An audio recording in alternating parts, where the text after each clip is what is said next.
Joining us from New York this morning is Ed Schultz, author of Killer Politics and MSNBC and syndicated radio host. Good morning, Mr. Schultz. Thanks for being here.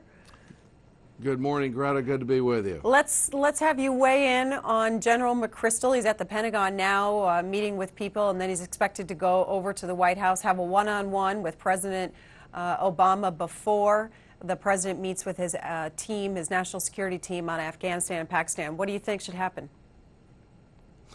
Well, I think the president has to take politics out of this, and I think he will. General McChrystal has put the president of the United States in really an untenable position.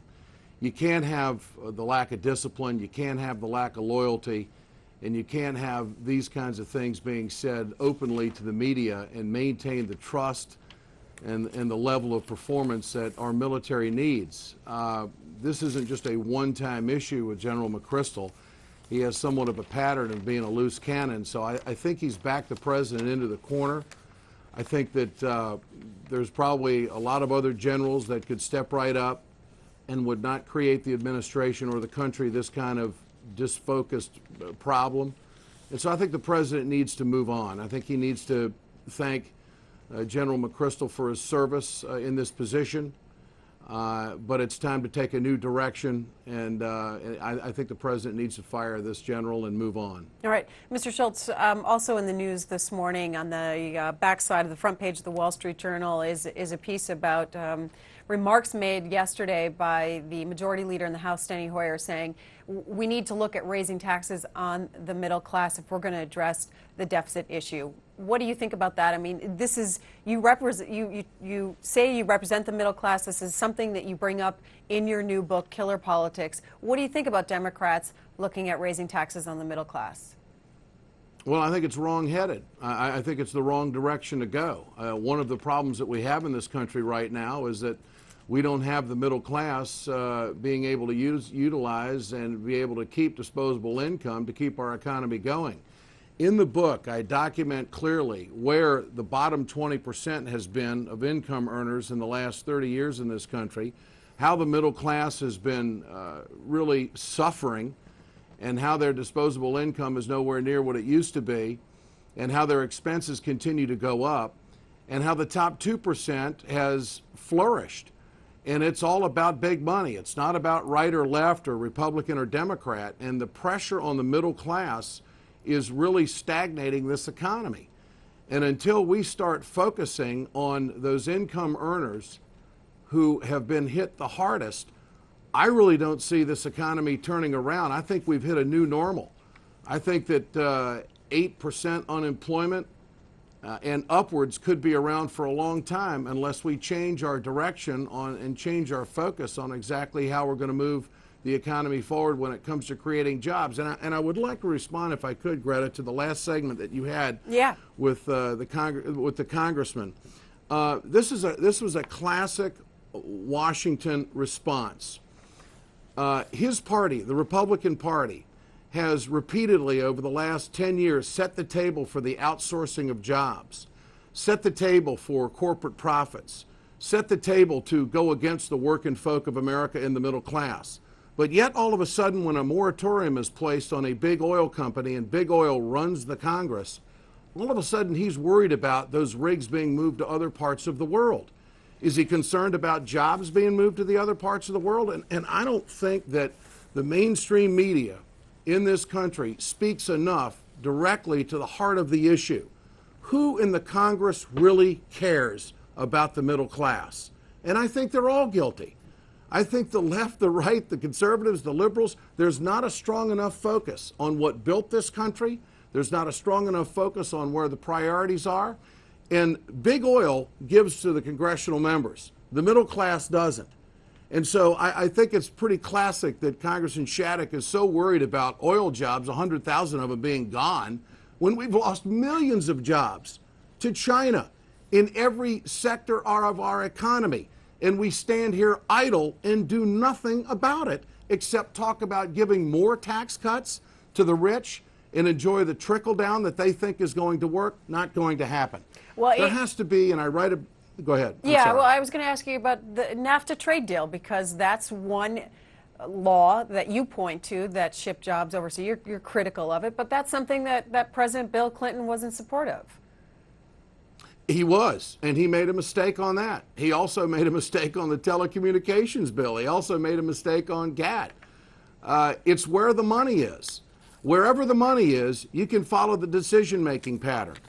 And I'm a true, staunch liberal. I'm a progressive. I believe it's got to be about the people. I believe that the people's vote has to count. I believe that the people's priority has to take precedent in Washington and not the big money. And this is what, seriously, in my opinion, is harnessing this country to true greatness of what it can achieve. All right, well, the phone lines are lighting up for you, Ed Schultz. So we'll go to Sunny Plantation, Florida. Barry, Democratic line, go ahead.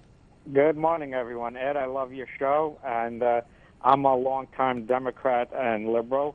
And my question is, I agree with everything you said, but what I don't understand is why the middle class and the lower middle class, or people that work in nonprofit, vote Republican. Now, I can understand that the rich and the millionaires vote Republican because that's their interest and they don't care about anyone else. But why do the middle class, the lower middle class, and people that I have friends that work in nonprofit vote Republican? I don't get it. Well, I think you're seeing some changes take place. In '06, there were 4 Senate seats that were won by the working folk of America in Pennsylvania, Ohio, Missouri, and Montana. That was before President Obama really came on the national political scene. I think this progressive movement is continuing. Then, of course, the majorities won in '08 in the House and the Senate and the presidency. But now we're at a crossroads because progressives and liberals in this country are now looking themselves in the mirror and asking themselves the question, who do I trust now? Because the agenda is starting to fade away from what the progressives thought that they were voting for. And as Greta pointed out, now we have Steny Hoyer, who is a friend of mine and I have great respect for, suggesting, maybe he's just running it up the flagpole, that we should have a tax on the middle class. Well, let me answer that. Absolutely not. And I can tell you, I just finished a series of 7 town hall meetings across this country, and there's a lot of Americans who are spitting mad about this economy and don't feel like enough things are moving forward. They don't care about a Republican or a Democrat. They care about what's in it for the country. And your answer to your point about why they vote Republican, I think it's culturally changing. I think that we have been somewhat smushed by the media in this country, which is far more conservative. In the new media in this country right now, talk radio, which reaches 20 million people a day, has had a major influence on how people think because we're not the news consumers we used to be. Now we're in this, push-button society of give it to me quick, make it easy for me to understand, don't bore me with the details, and what do you say we get to the next subject?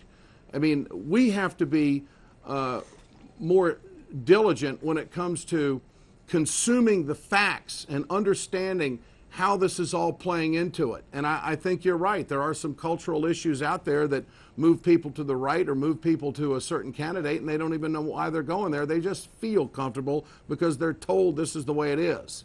Update. And now it's all come home, all these tax cuts for the top 2%, it's all come home to roost. We're seeing our infrastructure in this country crumble at a local level when it comes to law enforcement, when it comes to public services, when it comes to retirement funds, when it comes to education. The 4 pillars are under attack, and I write about that in the book.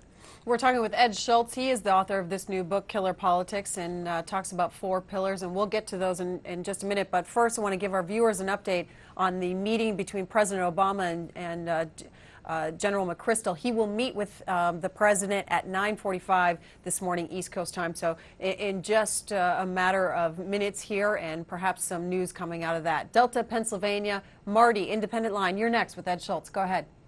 Hey, Ed, how you doing? I'm not a very good speaker, so I'm going to try to do the best I can, but I do tune into MSNBC once in a while for as long as I can put up with it without laughing. I grew up in a Democratic family. Aunts, uncles, blue-collar town, Baltimore, Maryland. Everybody worked for the unions. So I grew up a Democrat.